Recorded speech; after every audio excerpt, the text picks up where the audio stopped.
7 billion people in the world, and who are you? You're just one little dust mote among that 7 billion, and so it really doesn't matter what you do or don't do, but that's simply not the case. It's the wrong model, because you're at the center of a network. You're a node in a network. Of course, that's even more true now that we have social media. You'll know 1,000 people, at least over the course of your life, and they'll know 1,000 people each, and that puts you one person away from 1,000,000, and two persons away from 1,000,000,000. And so that's how you're connected, and the things you do, they're like dropping a stone in a pond. The ripples move outward, and they affect things in ways that you can't fully comprehend, and it means that the things that you do and that you don't do are far more important than you think. If you had the choice, I can live with no responsibility whatsoever. The price I pay is that nothing matters. Or I can reverse it and everything matters.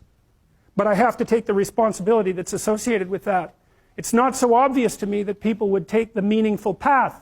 You know, when you say, well, nihilists suffer dreadfully because there's no meaning in their life, and they still suffer. Yeah, but the advantage is they have no responsibility. So that's the payoff, and I actually think that's the motivation. Say, well, I can't help being nihilistic. All my belief systems have collapsed. It's like, yeah, maybe.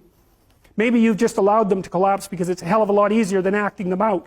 And the price you pay is some meaningless suffering. But you can always whine about that, and people will feel sorry for you. And you have the option of taking the pathway of the martyr. So that's a pretty good deal, all things considered. Especially when the alternative is to bear your burden properly and to live forthrightly in the world. Well, what Solzhenitsyn figured out, and so many people in the 20th century, it's not just him, is that if you live a pathological life, you pathologize your society.